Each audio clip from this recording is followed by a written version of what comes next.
Week, Temple won the city title here for the 15th straight time, winning the Bergen Cup, a 5:39.7 with a strong tailwind. That's a nice heck of a ride. They're going to look for it again today, but it's going to be a different ball game. Very nice. Oh, a wonderful picture of the Temple stroke from the Temple coxswain having a camera. The coxswain has a camera on his head. This is the start. That's what it looks like. That's what it feels like. And believe me, there's calories being expended as they take off. And a beautiful, beautiful start. Very well balanced. Nice rowing by the Temple crew. Again, the view here in the Temple boat. The view of the coxswain. Temple starting at 39.5 strokes. That's a lot higher than they will be settling down to, but you can see the effort that they expended, and that was a wonderful feeling for being in the middle of a boat. Jamie Beyer, the coxswain for the Temple crew, as they go through the first 500 meters of this 2,000-meter event, about 1.25 miles here on the Schuylkill. You can tell that the coxswain looking out to see where he is. Every so often the camera will move a little bit, but that's understandable.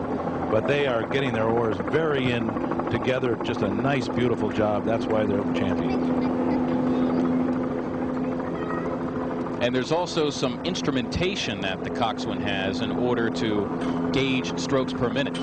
They have something called a cox box. There's a little magnet on the seat of the stroke, and as it goes back and forth, it counts the strokes and tells him exactly where they are. You'll notice that his knees are coming up. He's got 30 inches of slide.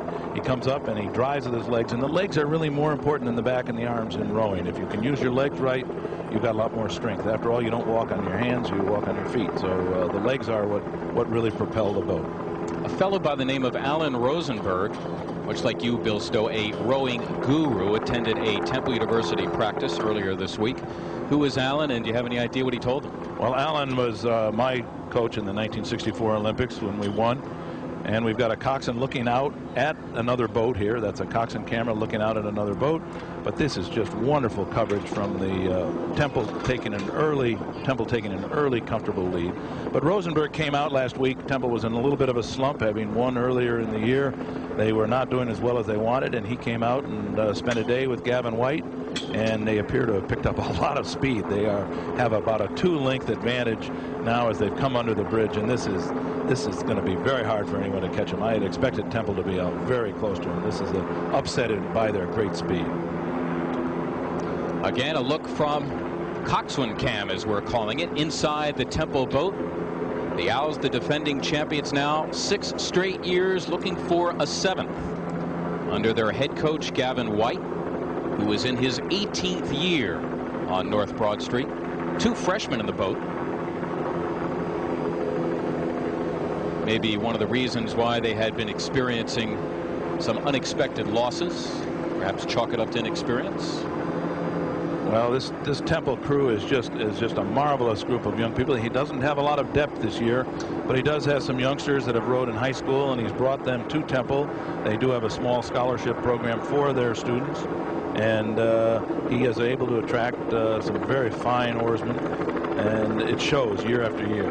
Gavin is a wonderful guy. His father, I talked to his father earlier today. His father was a former athletic director at Temple, and he said the greatest thrill he's ever had is watching his son win.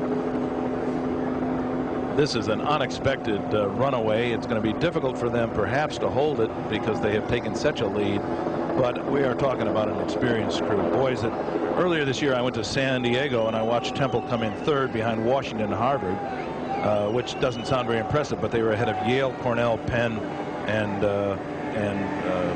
Princeton, or University of California. They were just outstanding. It was great rowing. Temple in lane 4.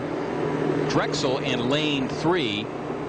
It was Drexel who lost to the Owls last week by about 1.5 boat lengths at the Bergen Cup, the city title, again going to the Owls. You surprised Drexel isn't showing much better here? I think Drexel is happy to even be in the same water with them, but they're having a difficult race at this time. They're going to be fighting very hard to take a second. They do appear to be holding second place, and Temple has lowered their cadence down to 34.5. They are smart. They're smart rowers. They're relaxing. They're breathing, and they're going to savor this victory as they come in. Going by Peters Island as they approach the 1,500 meter mark of this 2,000 meter event, the men's Varsity 8. And Temple, it would appear, well on its way to a Vail record 7th straight win in this event. Temple has dropped their stroke to 32 strokes per minute, which is very, very low for at this time. But it would appear that University of Michigan over in lane 5 has gone ahead of Drexel. It will be a very tight finish. There's no more than a deck between second and third. Michigan on the far side, with Temple definitely in command of the boat race, but an interesting second place duel between Temple and Drexel, between Drexel and University of Michigan. Indeed, Drexel in lane 3 and Michigan in 5. But cruising, and just a matter of a few meters from the finish, Temple University. Again, one final look from Coxswain Cam and Jamie Byer. They've won. They're over the line. You can tell they're on the paddle. They're happy. Now, my fear is if they dump Jamie in, is Coxswain Cam waterproof?